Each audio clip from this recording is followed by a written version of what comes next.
many years after the last monographic exhibition dedicated to him, the works gathered in the rooms of the MUDEC allow us to trace the evolution of the artist from Amersfoort, from the first figurative period of naturalism and impressionism, progressively through post-impressionism, Fauves, symbolism and cubism, up to the iconic abstract period of neoplasticism that gave him his greatest fame.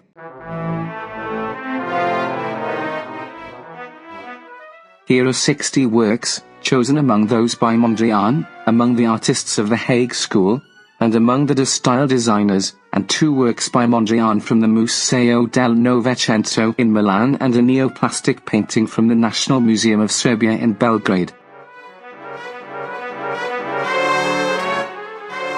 Passing from canvas to canvas, from one room to another. In the museum that occupies the former Ansaldo factory in the lively neighborhood around Via Tortona, one witnesses in the different phases the progressive synthesis that Mondrian conducted since 1900. He dries the shapes and colors of the landscape, finally dividing them into the essence of primary colors, in monochromatic areas of the canvas delimited by square lines. He called himself a realist painter. In his early works he was a figurative realist. In his later works, an abstract realist. He was trained at the Rijksakademie van Beeldende Kunsten, the State Academy of Fine Arts, in Amsterdam, between 1892 and 1895. Mondrian settled in Paris in 1912, where he was influenced by the Cubism of Pablo Picasso and George Braque, and by the jazz music he heard in nightclubs, which he considered the musical equivalent of neoplasticism.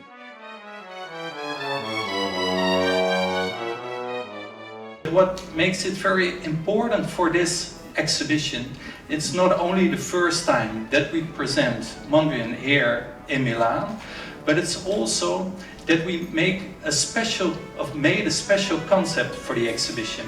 We show the full development from his figuration to the famous abstract works. And if you ask someone on the street if they know Mondrian, if they know him because of the cover of the publication, the abstract works, his most important contribution to the art history, the breakthrough to abstract art.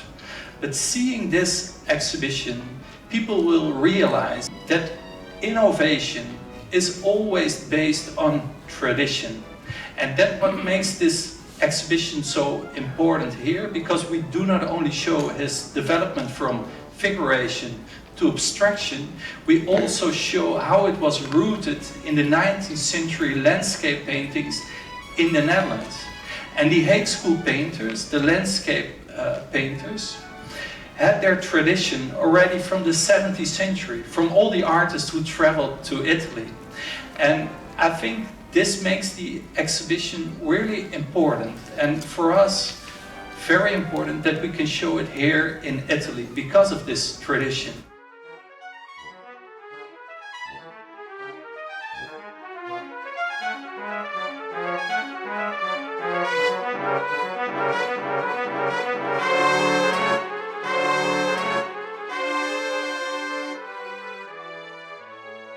The show is produced under the patronage of the Consulate of the Netherlands in Milan. The exhibition, Piet Mondrian, From Figuration to Abstraction, has been realized thanks to the collaboration of Kunstmuseum Den Haag, with the concept of the director of the Kunstmuseum, Benno Tempel, and the curatorship of Daniel Koop, head of exhibitions, and Doda Hardeman, head of collections.